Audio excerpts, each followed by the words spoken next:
Go. I'm ready. Okay, I'd like to call the meeting to order. Will everyone rise for the Pledge of Allegiance? I pledge allegiance to the flag of the United States of America and to the republic for which it stands, one nation, under God, indivisible, with liberty and justice for all. Thank you, everyone. Pam, can you please do the roll call for us? Mayor Martin. Here. Trustee Ferlano. Here. Trustee Ruggiero. Here. Trustee Machado. Here. Trustee Royce. Here. Okay, thank you. And you have a copy of the minutes in your binder. And you had an emailed copy as well. Did you get a chance to take a look and see if there are any typos or anything that needs to be added?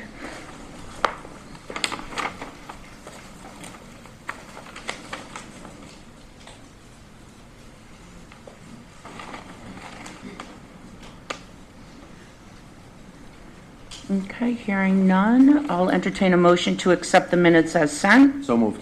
Second. Any discussion? All in favor? Aye. Okay. Thank you. And let's see, we have our abstracts tonight. We have our general fund, $45,921.94. Capital sewer is $418,466.11. Water abstract is $13,956.91, and that is it. Is there a motion to accept the minutes as, the abstracts as read? So moved. Second. Any discussion? All in favor? Aye. Aye. Okay, thank you. Okay, I have some comments tonight. Thank you, everyone, for coming. Happy National Library Week. How great that we have the library board with us tonight. So thank you so much for coming. And it's a great week to celebrate libraries in our communities. So thank you for all that you do. Let's see. After our last meeting, we had our women's safety training. It was very well attended. Trustee Rice was there as well as myself. And we, again, thank the town of Poughkeepsie, the Dutchess County Sheriff's Office, and our own Village of Fishkill Police Department for doing that training for us. I attended the Fishkill Historical Society Gala along with Trustee Ruggiero on the 18th. It was very well attended. They had almost 200 people there. And it was the first event they've ever done, so a gala. So it was very well done, really well attended, and I was happy to be there. So we were there to represent the village. Our village historian was there too, Tony Houston. So we had a nice group of village people there. And Julie, yes, Julie was there. Yes, Julie. Julie was there, but we moved her to our table. So thank you guys for going. And it was a really wonderful event, and congratulations to the Historical Society for that. We have our steering committee meeting immediately following this meeting. Tonight at 8 o'clock, we're planning for the Safe Streets Grant. So we are still working on getting the funds for that. So the steering committee will meet tonight. This is also April is National Poetry Month. So we have a poetry reading planned for this Friday night from 6 to 8 right here in Village Hall. We have the Dutchess County Poet Laureate, Ruth Dannon, is coming to read for us, as well as Kristen Holt Browning, who is an author from Beacon. They're going to be here to do a few live readings for us. And as I said, it's a free event. So if you're around, please come out. Also, this Saturday, the Blodgett Library is hosting the Cleanup in the Park for Earth Day.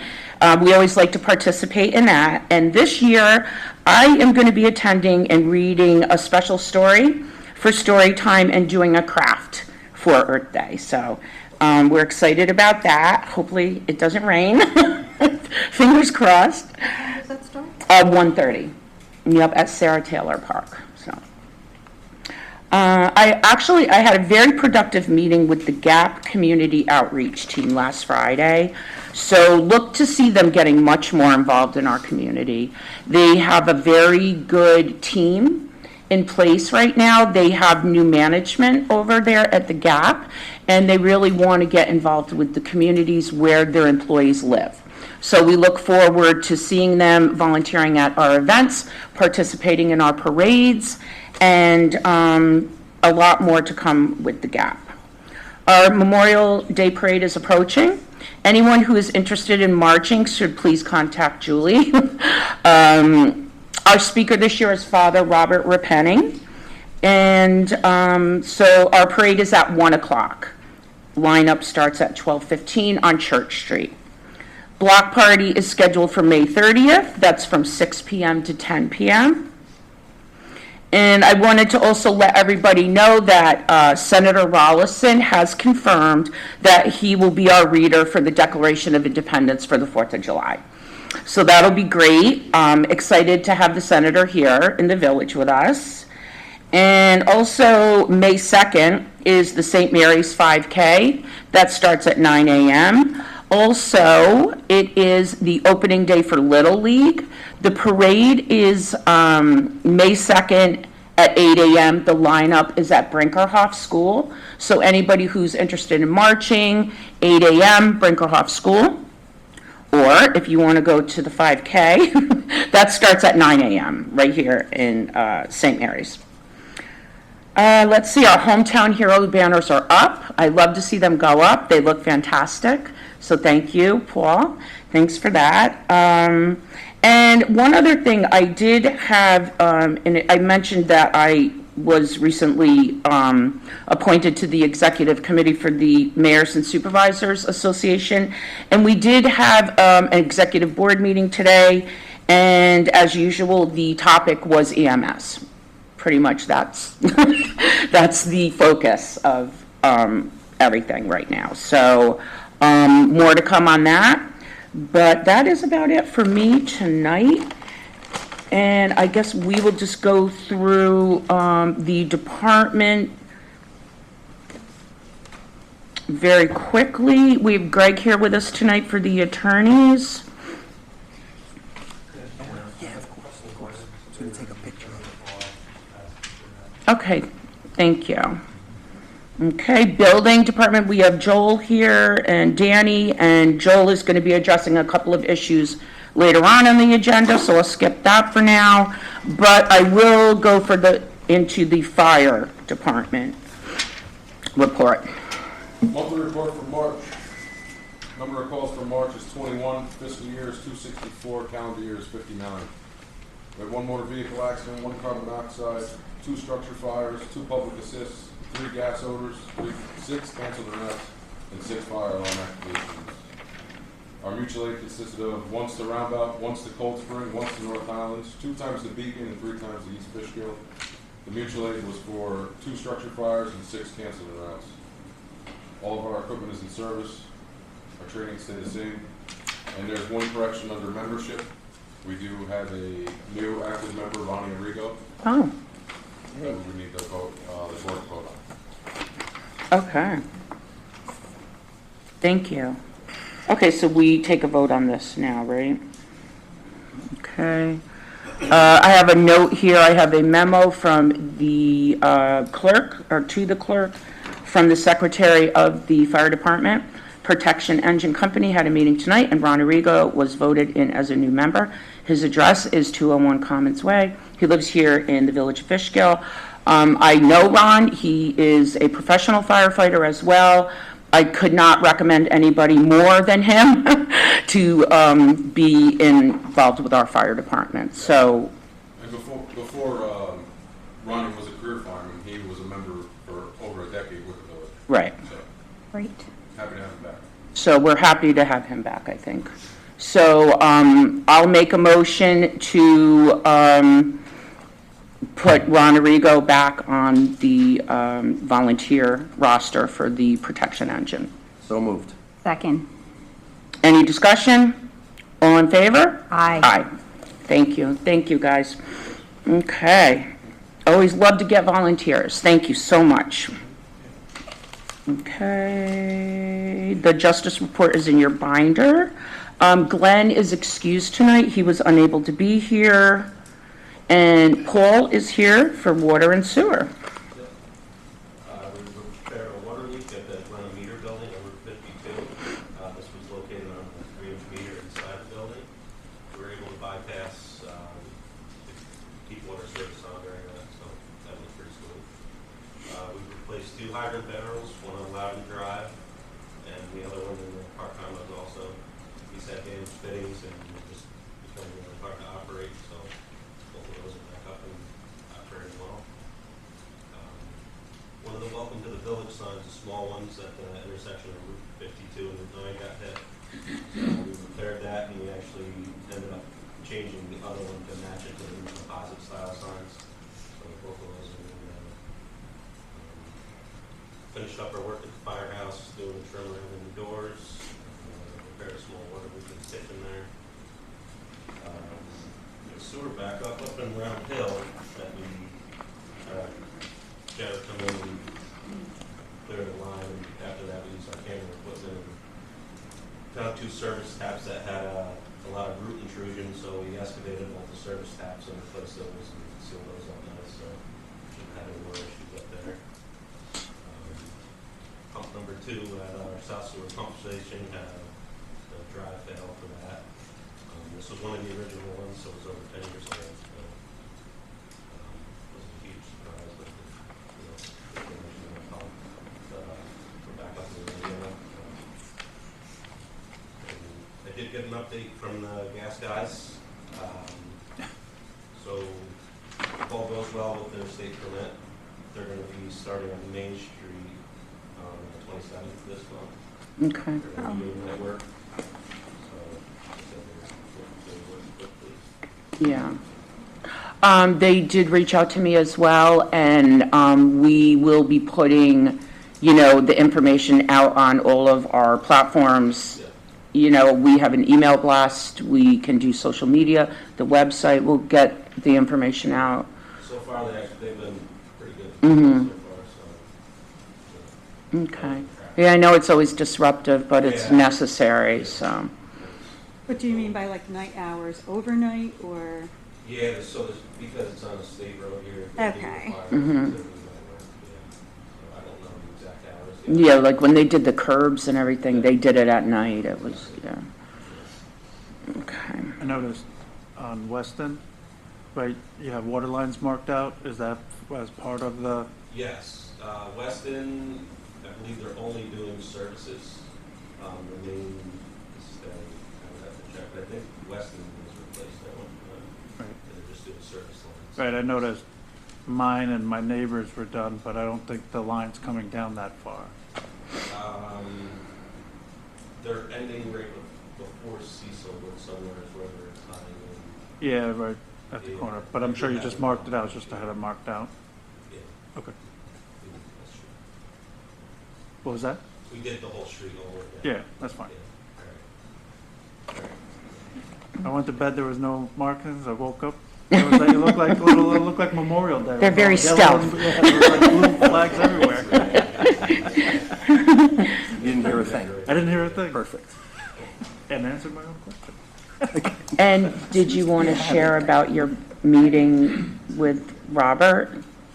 So yeah, I did meet with Delaware, and we're working on closing out the project, and everything's going pretty smooth with that, which is Yes. very happy Good. about. Good. Yeah, Thank you so much, Paul. You did Yeah. great work there, yes. We're very happy. very close. Yeah. Yeah. So, okay, fingers crossed, thank you. All right, let's see. Okay, clerk treasurer. We have the monthly treasurer report in here, and we have our new treasurer here with us. Jen is here. Okay. Should we do the budget now while we have Jen? We didn't really have that on the agenda per se. So last meeting, we adopted the budget, but we have to do the sheet that we have to sign. Yeah.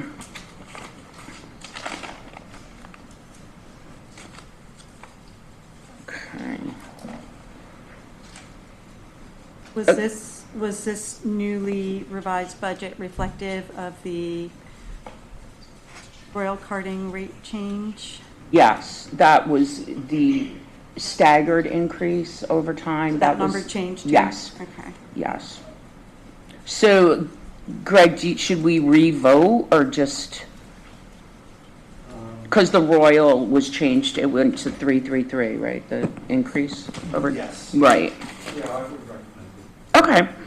So, with those changes, let's see, should I read everything again? We have the Village of Fishkill budget for the fiscal year June 1st, 2026 to May 31st, 2027. The homestead assessed valuation is a lot. The homestead tax rate per thousand, $3.31. Non-homestead tax rate per thousand would be $4.98. So I'll entertain a motion to accept the budget. So moved. Second. Any discussion? All in favor? Aye. Okay, and I'm just going to go right ahead and sign it. Okay, and I'll pass it to Nick. Thank you. Okay. All right. And then we just have ambulance. Reports in your binder. Okay. They are thankfully maintaining and improving on their response time. As you can see from the numbers, minus 1 day that got into double digits, but they're getting below 5 minutes on some days, which is great. We are still waiting on a response from the town regarding finalizing the next 3 years, Okay. which will be 044. Expect to hear that answer probably next week, Okay. hopefully before the next meeting. Okay. Sounds good. I know Empress, are meeting with a lot of other municipalities, and and that was kind of the crux of our meeting today. They're encouraging a lot of the other towns, northern towns, to work together and combine services like we did already. So, I made that point that we've already done it, and it's worked out pretty well for us. So that's pretty much where we're at with that. So thank you for that. And okay, so at this point, I'm going to ask Joel to come up to the podium. Joel is our building inspector, and we have a couple items on the agenda, but he has to attend another meeting. So I'm letting him jump to the head of the line, and the library people don't mind, because that'll give them more time to talk. So welcome, Joel. Thank you for coming. So we have a couple of things. One thing that we tabled at the last meeting was the building and fire fee schedule. Do we have that in here? Okay. Oh, it's big, like this, yes, okay. So these fees now they just mirror the town of Fishkill fees. That keeps it simple, right?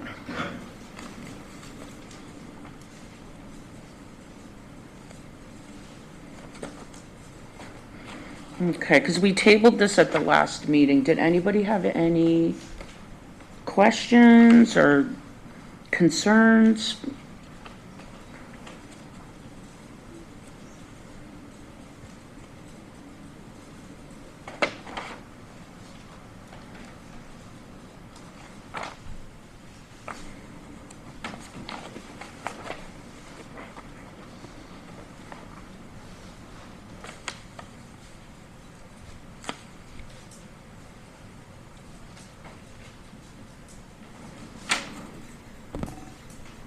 And the fire prevention fees, they also mirror the towns as well? Yeah.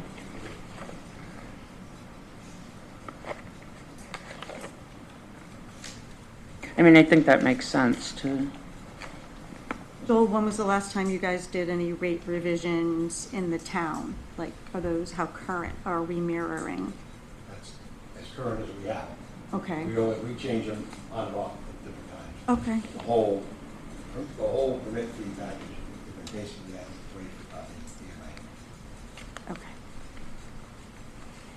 For how long? 8 or 9 years. 8 or 9 years. Okay.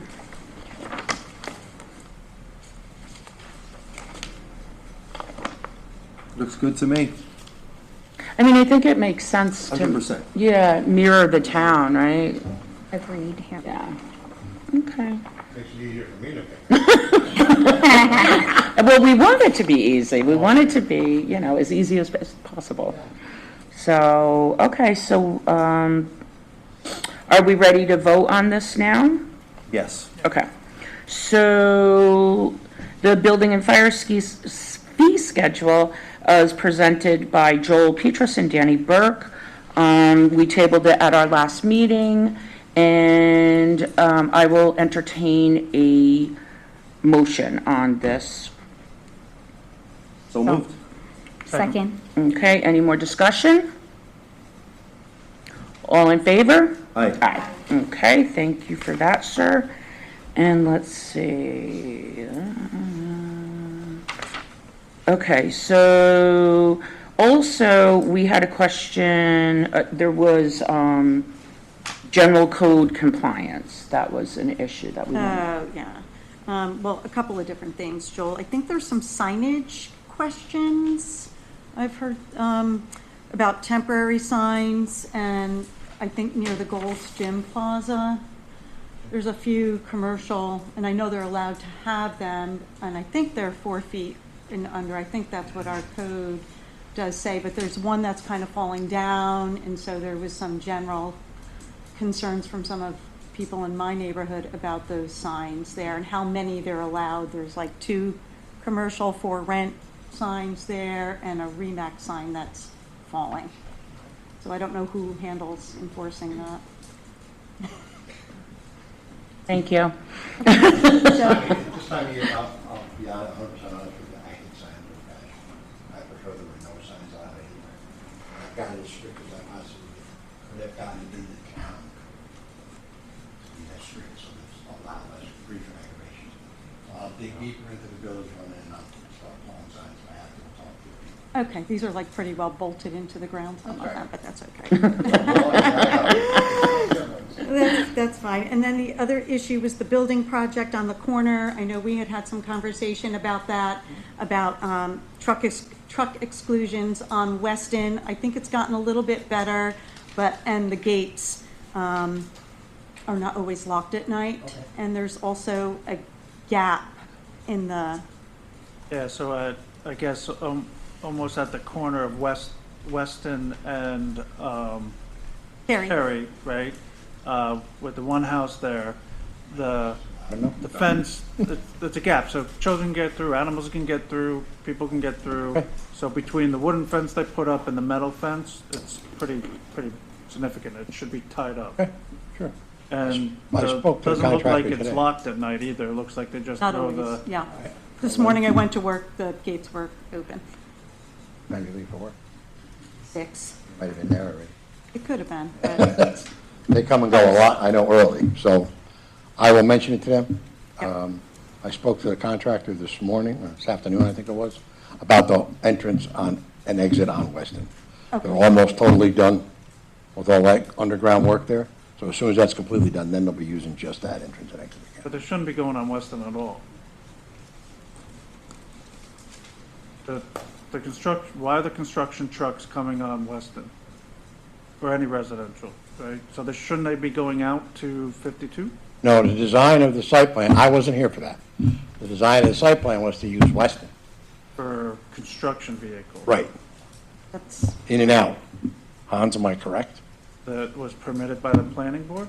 that's like an illegal, they make an illegal left-hand turn there. As far as construction, it was the in and out of the residents of the project. Right. But there was never anything brought up about construction materials and trucks coming in from any direction.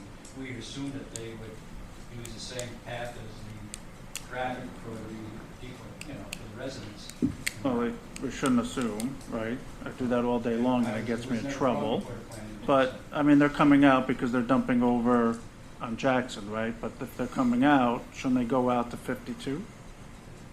Is there any I'm not- restrictions in our code? I think that's where, that's the Yeah, it's question. the truck, it's code 159-20. It's a truck exclusion prohibiting dump trucks, other than a delivery for people who live on that street from being up and down that road, and they're going in and out and in and out. And in addition, when they come down Jackson, they're making an illegal left-hand turn. We're not allowed, there's a no left-hand turn, and they're making that left-hand turn to get back into their site on Cary. Where's the That would be a lake? police issue that the police department could force that. Well, they were already involved because the developer actually called the police on the people who live there. Only because they were blocking the road, trucks couldn't get out. That was the reason they Not called. blocking the road, they were parking on the street outside their home. I'm not going to stand here and argue with you, okay? I'm not here to argue, Okay. all right? Well, there was 2 Central Hudson cars parked there all day yesterday, and I'm pretty sure the cops were not called on those 2 vehicles. Well, So can we look at the code? I mean, I think it's a legitimate concern, coming on a residential street, there Yeah. are kids, there are families. I get it. And actually where the gate is, it's 20 feet to 52. I mean, you know, and if they have to hire a flagger or whatever they have to do, that's up to them. I'll look at it, Okay. and we'll go from there. Yeah, let's do that. And also the gate should really be. Yeah, I'll make sure that they're Yeah, locked. just, yeah. you know, because there's kids around It and, should be tied, that fence should be tied. yeah. The one on Cary? Yeah, well, it's the one where, you know, they put up the new, on Cary, but they put up the new wooden fence. Right. And the construction fence, it Oh, doesn't okay. connect, right? The gap So there. there's probably At least a foot, I'd say. I would say even more, If not 18 yeah. inches, yeah. All right, okay. as wide as me. I'll make them fix that. Not a problem. That sounds good. Okay, anything else for Joel while he's here? Okay, I think that's it. Thank you so much for coming. You're welcome. Thank you. Thanks for inviting me. All right, thank you. Okay. So I think what we'll do next is go right into the Blodgett Library presentation. So, just for the record, no reason for me not to listen to the presentation, but I was on the library board in December. I was also the past president, which ended in December. This board doesn't take a vote, so just again for the public record. Everyone. Hello. It's very nice to be here and to meet some of you, and some of you we know. So it's great to see you all. I am Beth Ali. I'm the current president of the Blodgett Memorial Library Board of Trustees. I'm joined tonight, as you know, by several other trustees, employees of the library, and we're very excited to present to you all and the residents a plan that's been many years in the making. As everyone knows, Blodgett is in a very old building, historic building, and is unfortunately not fully accessible for many residents, including those with disabilities. Our goal on the board and the mission of the library is to be at the center of our community and to serve and support the diverse needs of Fishkill residents. So the board and staff have considered many options over the years, over many, many years, to update the library to make sure it is ADA compliant and welcoming to all. So we're pleased to be working with Paul Mays, who's here tonight to make our presentation, from Butler, Rowland, and Mays Architects, and he created a plan that we think is an excellent plan to address the accessibility issues and to update our library to serve the current and future needs of residents, and so that the building design will fully reflect what a vital resource the library is for the Fishkill community. So we're very happy for you to see it. I believe because of technology reasons, I'm going to have to stand over. Oh. Don't want anybody to think I'm trespassing. It's like, where's he going? Just go for a walkabout. Yeah, okay. Can everyone hear me? Is it, without a microphone? There's a microphone right Microphone's right here. Terrific. Thank you. My name's Paul Mays. I'm a library architect. I work on libraries all over the Northeast, and very pleased to be working with Blodgett Memorial and with you folks in Fishkill. The remit that I was given when I began working with Blodgett was to address, as Beth mentioned, first and foremost, the accessibility issue. The library has been there for many years, occupying 3 stories, and yet they are not all accessible, not just to people who are mobility challenged, but think of accessibility as well in terms of families with multiple siblings and children. Think of emergency crews trying to get up and down stairs and to multiple levels of a building. So accessibility isn't just about the clearances at restrooms and whether there's an elevator. It's about how the entire building is able to provide services and do that adequately for what libraries do today. The second part of what we began looking at with any old building is the physical infrastructure. That is the mechanical and heating systems, the building envelope, and so forth. And there are a number of issues related to that as well that we began to think about ways to address, not just in terms of their aging and their efficiency, which can add to the operating costs, but also in terms of life safety. The building as it exists does not have a fire sprinkler system in it. You could not build a library with multiple stories today with that. It's grandfathered, obviously, because that code is a more recent requirement, but fire sprinkler safety is one of the primary means of getting people out of a building safely and protecting fire crews as well as the structure itself. Some people ask, is it worth putting a water sprinkler system in a building full of books? But James Patterson books can be replaced, people can't. So it is, in fact, the thing we recommend, and it is required by code to bring it up to current standards. Lastly, as we look at improvements that might be made to the library building itself in terms of the infrastructure and the accessibility question, because we have to disassemble pieces of the building in order to make these things work, it is an opportunity to look at what we call the program, the things that happen in the building and how they happen and how services are provided. And so the library has been slowly added onto over years. We took a more holistic approach at the overall building, talked about how accessibility throughout the building could also give us an opportunity to make improvements that change the way some of the spaces inside are used. Is it possible, do you think, to dim the lights at that end of the room? Is that, or does it turn everybody? There you go. Is that okay with everybody? If we're a little Thank you. darker? Okay, Yeah. easier to see the slide then. So obviously, the library building, you know where it's located. There's a substantial lawn that is about 45 feet from the edge of the building now to the fence, to the neighbor here.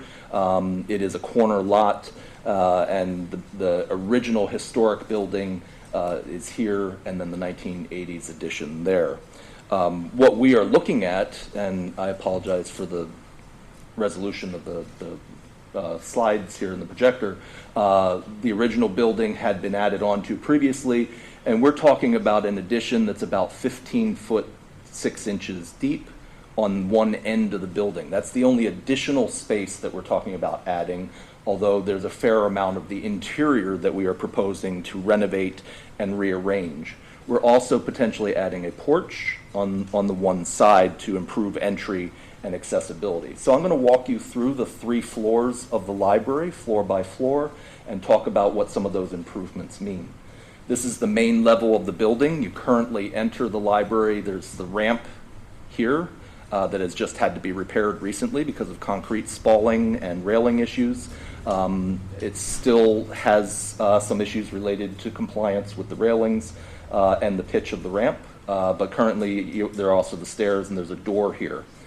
We're talking about adding a porch, residential in style, slightly larger than the porch on the front of the building, that allows us to have an outdoor seating area and access to an actual vestibule, weather vestibule that has access to an enclosed book drop. So materials that are returned to the library go into a fireproof room, one that is not just got a sprinkler in it, but is actually surrounded by fire-protected surfaces as well. And access to that is here. This vestibule is obviously locked when the library is closed, but during the day you would come through that, and there's a lobby here that's actually a gallery. So it's an opportunity to show off local artwork and local history ephemera. Typically, these galleries have changing exhibits with a picture rail and wires, so we're not putting holes in the walls constantly, but it's an opportunity to show off what this community is about. As we design libraries, we try to make sure that we are showing in as many ways as possible that this is a library of a specific time and a specific place. It's not a library in Minnesota or Florida or California, and libraries are good at telling stories. We should be telling the story of this community. Within that lobby, there is an elevator, and this elevator has to be located in a certain place in order to reach all 3 levels of the building. Those of you who are familiar with the building know that within it there are several steps up and steps down that create accessibility issues, and so it becomes a little bit of a puzzle to make sure that we can create accessibility to all of those levels, and I'll show you how that happens inside. There are also 2 unisex restrooms here, replacing the larger public restrooms that are down here. It's been our experience as library architects, unisex restrooms are more dignified with small families, I myself have a child with disabilities, for example. Being able to go into a restroom as opposed to public restrooms that have multiple fixtures and are defined by gender, which can create all sorts of problems. As an example, my son, if he has to use the restroom, my wife, what does she do? Does she go into the men's room with him, or does she take an adult male into the women's room? These can create problems. So having single fixture restrooms is, again, a preferred method, and we meet the fixture count required for the building. We have an archway here that we create from the addition into the building, so this is a formal entry from that lobby, and you can see the circulation desk has visual control and sight lines of that entry, of the stair that connects the multiple levels of the library, and then also back into the historic building. So the circulation desk has actually expanded in size and would be redesigned in order to have multiple physical levels, creating accessibility not just for people who are mobility challenged, but for example for children who go to use the desk having to lift things up, or sometimes elderly people having to bend down. So having different levels can create a more welcoming library experience. The staff room here, a back of house staff space that's adjacent that circulation desk, allows staff to work more efficiently. This is taking over a room that is currently occupied by a, I think it's safe to call, fairly dated restroom that exists in that location. Across from that, we've created a quiet reading area, perhaps with a focal point, like a fireplace, a gas-fired fireplace enclosed, or some other architectural feature, but a quiet reading area, most likely with periodicals or some other genre in here that makes sense. It is its own space. It would have large, comfortable chairs, for example. In the historic building, this half of it has, in this design, been dedicated to a young adult space. Currently, there is not a defined young adult area in as much as the collection is there and there are some features. We say in our office, you don't just put the beanbag chair on the floor and the vampire novels on the shelf and say there's your teen space. By creating a space that actually engages young adults, it's been our experience that more will attend. But one of the other advantages is that by creating this room this way, if in fact over time the usage patterns don't bear out that young adults are using it, it can actually be converted to another use for another demographic that uses the library. We do have some adult collection in the other half of the historic building. You can see again that addition is 15'6" by 44 foot. So it's just over 600 and some square feet in footprint. It's less than 1,000 square feet of new footprint on the site.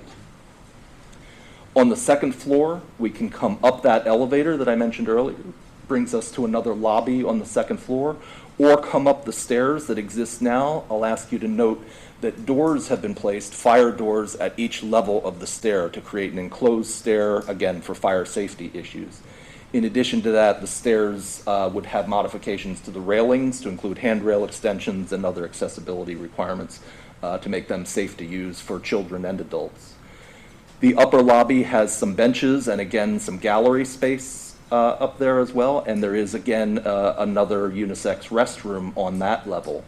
At this end of the addition, in that corner, is a local history space. That is, the local history collection would be in glass cabinets behind locked doors, so that a docent or volunteer or library staff member can give people access to sensitive pieces of the collection. But at other times, that room can act as something we call a SOHO. It's an acronym for small office, home office. If you work from home, you don't want to hold a meeting at your kitchen table, you can reserve a space at the library and have a meeting space that is actually wired for distance meetings like Zoom. It's learning opportunities for education from college education from distance, as well as tutoring space, collaborative learning space. A lot of times homeschoolers will use this space, reserve it at the library to do some socialization as well. But it's its own enclosed room. The history pieces are kept safe, and it actually serves multiple functions, which is important to do in library space. The adult collection occupies a good part of the remainder of the 1980s edition, and then there's some staff areas in the original piece that was right behind the historic building, and then adult seating areas and collection down here. In this corner, you can see that we've enclosed with doors a small meeting space that can hold 20 to 30 persons for small meetings. It's not as large as this, but it gives the library an opportunity to say, if you have a group of 4 to 10 people, they can meet in this space. If you have a group of 20 to 25 people, they can meet in this space. And now there are opportunities for the community to use the library that might not have existed before. So that's an expansion of what the library is able to do with the community. On the lowest level, I've now gone down below the main level. The elevator again brings you down into a small lobby space, or you've come down the stairs. The children's library is in the same location, although you can see we have moved the help desk in order to improve sight lines, and we've created a ramped transition from the children's level to the, this actually used to be a garage, an enclosed garage behind the original house, but that's a children's activity space then. So it's set up with resilient floors to make them easy to clean, storage that is built in, pantry storage for craft materials that tie into story hour activities and so forth. And from the lobby, we have not just the elevator, again, a family restroom on this level, and then a maternity room, a nursing station, so that families who have young children or mothers who are still nursing have a private spot to go to actually use while they're in the library and don't have to leave the facility. So again, children's activity area tied to the children's collection, and then this remains friends and storage, and the mechanical space is over here. Those are the levels of the building.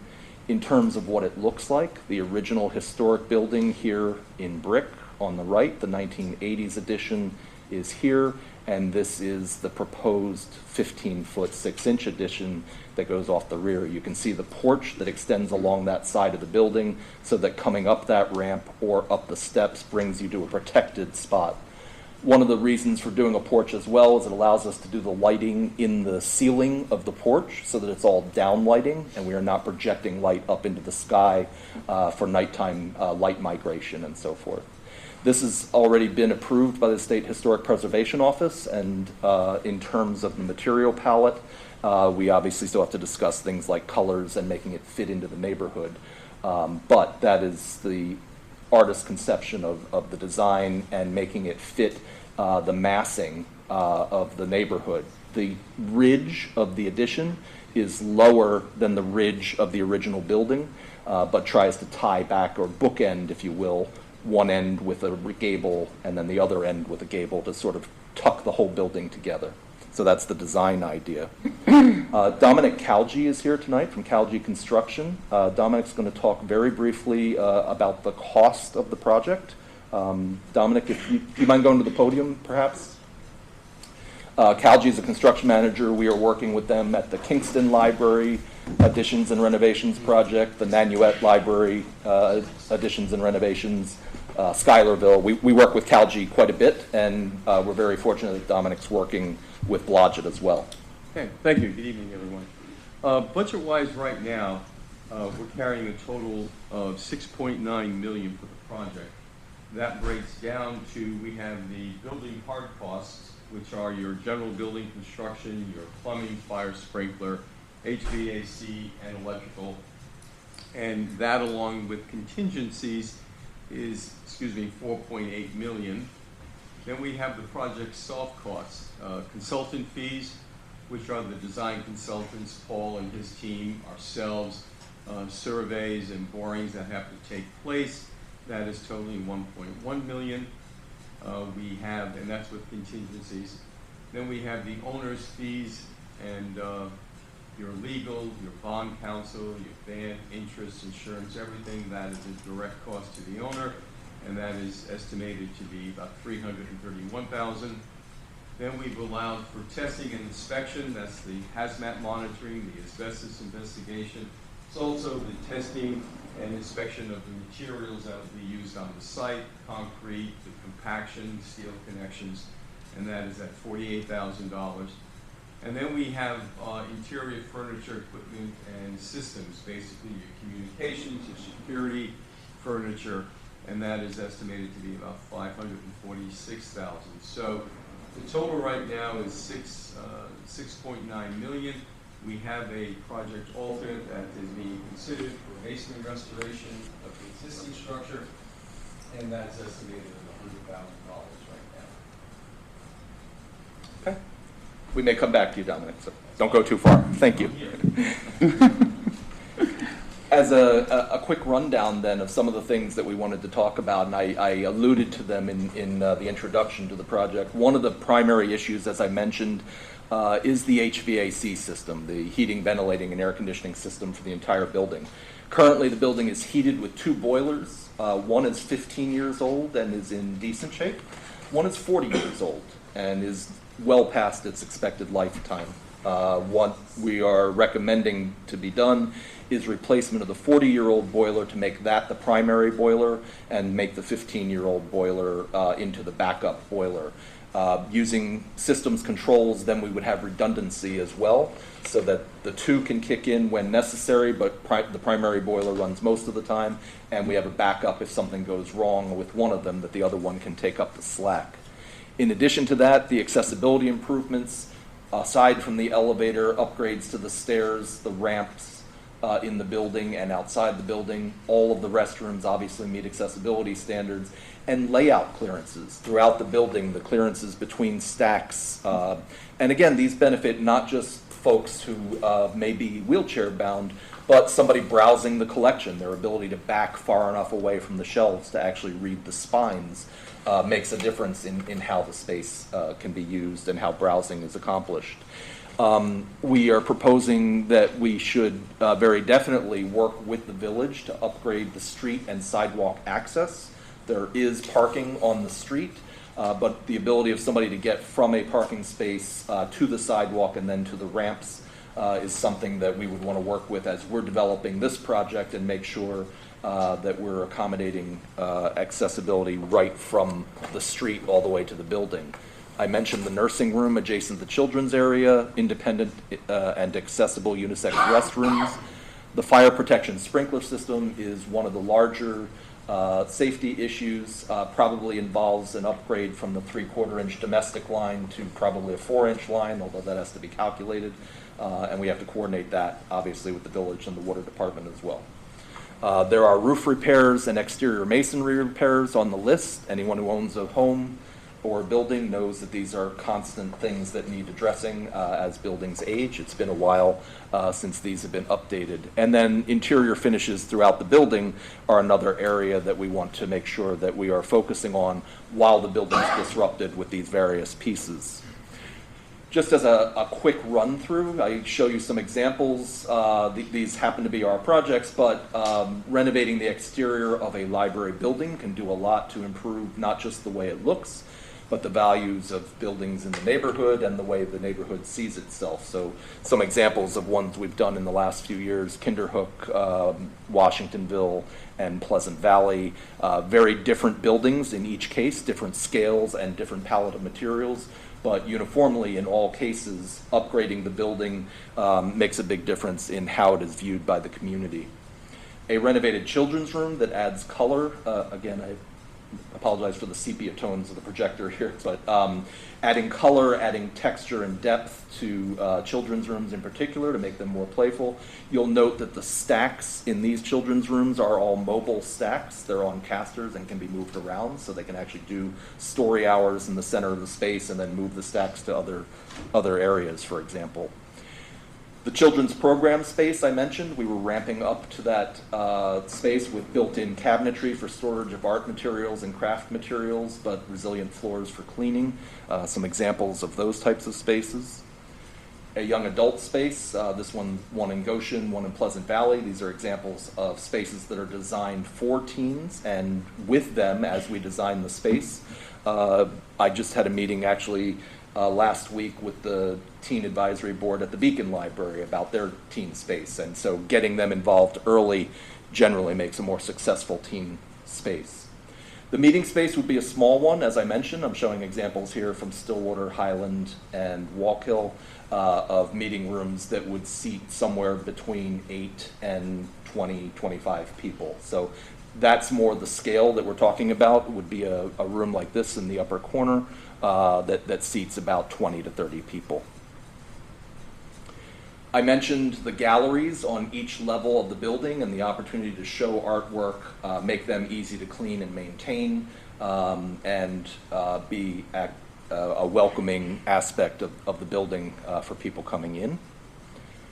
And then the local history room or Soho room, these are examples of spaces like that that can be used by the public for a variety of things, from 2 people using it as a tutor room to groups of students using it or somebody using it for business purposes as a Soho. So that is a quick run through of what has actually been about 2.5 years, 3 years of working with the library to develop the priorities of what we were trying to accomplish, the things we were trying to achieve. I hope you think some of these are worthwhile and would be a benefit to the community. So, anything to add, Julie? No? Okay. Julie, the director, is here tonight. Beth, anything that I missed? Okay. Questions from the village board? What's the time frame for the build-out once it starts? What are you thinking, roughly? Dominic is the construction manager, as I mentioned, but we are anticipating probably a 12-month construction period overall. Yes, 12 months. The vote is in November. Assuming after that we have at least 6 months of design development and going out to bid in May. So we're looking for the project to kick off probably end of June, beginning of July. Once the contractors do the job, we review them, vet them, and make award. So that's what we're looking at that for 12 months. The budget has factored into it temporary location for the library to move and provide services in another space during the construction, meaning that staff and patrons won't be there at the same time as contracting work, making it safer for them and better for the neighborhood as well, that there aren't so many things concentrated in one area. The space for construction is limited because of the nature of the site, but as I showed you in the first slide, there's about a 45 by 100 foot yard at the back.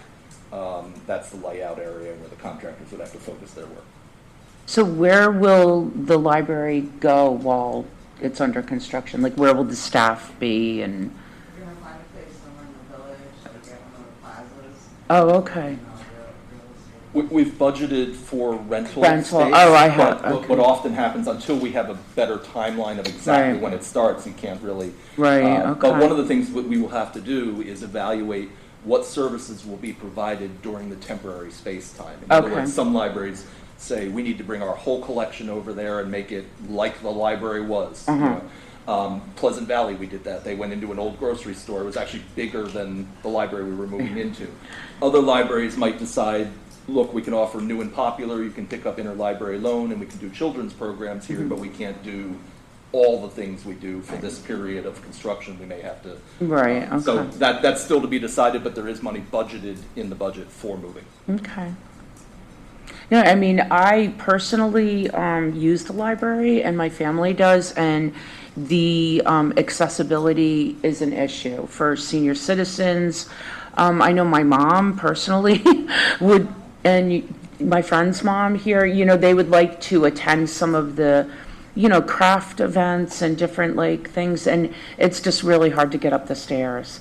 So I think, and also for people with young children, like families with strollers, like the bathrooms right now are definitely an issue, because the children's room is downstairs and the bathroom's upstairs. So if you have more than one child, it's really difficult. So I really, think these changes are really well needed, so. As a library design principle, we typically say we don't want to put children on a level other than the level of entry. Yeah. Because now you're making that most vulnerable population try and go up or down Right, stairs. yeah, that or makes crowding an sense. elevator. But without an elevator, it's almost impossible. Yeah. And yet they've had to make do with Yeah. that for a long time. Yeah. And then very sensitive to your comment about seniors as well. Right, yeah. It's easy to say, well, there's a set of stairs connecting these, but that's not true. It's a big set, it's big stairs. Exactly. So, Other questions? What's your timing to come into the planning board? We would be subject to local jurisdictional review, so we would be submitting for planning board approval and for building permit through the village. That would be, as Dominic mentioned, after the vote. We need to develop enough of a set of drawings to actually bring it to the planning board to talk about site drainage, site amenities, how the building works, and so forth. So, yes. So after November, so sometime in January? I would say in the spring. We need to have enough time to develop enough to actually have a conversation with the planning board. I don't know what, you're the planning board member, right? Sorry. I don't know what your policies are. And the planner. Oh, I'm sorry, okay. convenient. We hadn't been introduced. Very often. Sometimes it works. We'll have an informal meeting ahead of time to do a workshop and walk through what we're thinking to get comments even before we make a formal submission, so that we're all on the same page when it's time to begin that. And then the code enforcement officer was here, I believe, the building inspector. That's another agency, local agency that we would want to coordinate with early on. But Right. again, these are conceptual drawings at this point. We want to have enough developed to actually have those conversations and calculations done. How soon do you want to come to us? So it would be spring, if the vote is in November, I think, is what they were talking about. So we're not developing this until the vote goes forward, and then after that, we can start developing it. So I would guess probably March, April would be a timeline that would be roughly. When you say vote, what do you mean by vote? It goes to permissive referendum? The Once it goes to our vote in November, and we have to put it on our budget, so. Oh, so it's a library vote? Oh, okay, Yes, the library. okay. The reason I asked that, because there's a large space available right now in the CVS Plaza, where the dance studio was. Okay, as a temporary space. As a temporary space. Interesting. I don't know if you have enough money to lock that in ahead of time, or. Yeah, we'd have to figure out what that what that rate is and what that length of time is. Yeah, we're not gonna bring the library collection over with us, so we're not gonna need a huge space. A lot of times it depends on what's available in that community at that time. You might have the ideal space, and then it's let for lease 2 months before you need it. So it's one of the challenges that we always have. Actually, there's two spaces over there. One's a larger space where the dance studio was, and then there was a lesser space where the what was it? Dialysis. Okay. Oh, okay. Interesting. That's a lesser space. It's What- the same class, and it's easy accessibility. Right. handicap accessibility, so. No, that's definitely worth looking into. Absolutely. When we did Saugerties, we actually the town of Saugerties leased space to the library for free, and the library upgraded the space while they moved into it, and so the town got out of it a space that had new finishes and updates, and the library got out of it essentially a 14-month free lease. So sometimes that works, sometimes not. Not that I'm suggesting anybody should donate that. I wish we had space. We have space problems of our own. It's always a challenge. And the historic buildings are always an issue. Does anybody else have any questions? Okay. We appreciate the opportunity to present it to you. We'd like to keep everybody informed, and as we get closer to, it's early in the year yet, but November is coming. There'll be more information, more information coming up about the project, but we appreciate this early chance to stand before you and give you some information. Thank you very much. Thank you so much for coming in. Thank you.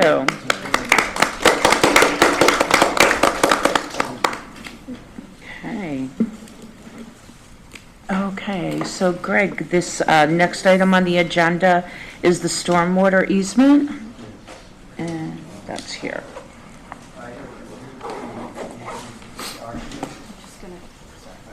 Oh, hold on one second, we're going to give you the microphone. Thank you. Thank you again, thanks so much.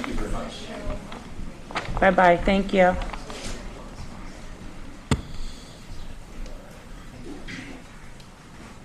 Yes, Mayor, I've reviewed the stormwater documents on behalf of the village, and these appear to be satisfactory from a legal standpoint.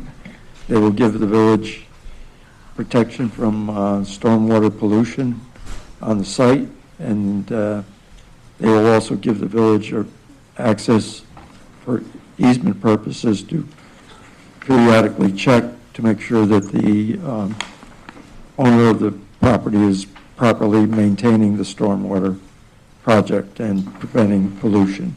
Okay. So I would recommend that the board approve the mayor signing the easement documents so they can be recorded in the Dutchess County Clerk's office. Okay. Oh, okay, so not this copy. Okay. So I will entertain a motion to allow me to sign as mayor the stormwater easement for Jackson Crossing project. So moved. Oh, second? Any discussion? All in favor? Aye. Okay, I'll sign those. Okay, and then, let's see, we tabled the water rate increase at the last meeting. But I didn't have anything. Nobody gave me anything. You were Oh. pending some data, I think. Okay. Yeah. All right, so then we'll table that again till the next meeting. Get the data. Okay. And next item is the parks fee review. Oh, Tricia and I had met over the weekend. We're just in the early phases of it. Hold but- on one second. No, I didn't have any paperwork on that. We don't, that's why we're moving on. Oh. We don't have we didn't get the data. Okay, Yeah, got it. yeah, Thank you. sorry. So, yes, park fees. Yeah, so we met over the weekend and we're in the early phases of discussion. We're comparing to different local municipalities, villages, and towns, and the pavilion use, and we need to discuss maybe an athletic fee, which we don't currently have, so we're still in the research of that, and the forms that we are reviewing too, and insurance. Tricia's going to reach out to insurances because there's a Okay. couple of things we may need to tighten up on our application, so we're a bit stalled at this time. Moving forward, though, we'll have. No, that sounds good. Thank you for moving so quickly on that. I think this is definitely needed, so thank Definitely. you. Okay, so we'll revisit that. General code compliance, we did. And that we do. So, That was in response to the letter that we had gotten. Yes. That's why. okay, so that was good. Anything else? Does anybody have anything else? Oh, I do not. Okay. Motion to adjourn? So moved. Second. Any discussion? All in favor? Aye. Aye. We went out of order there, didn't we? We were both confused.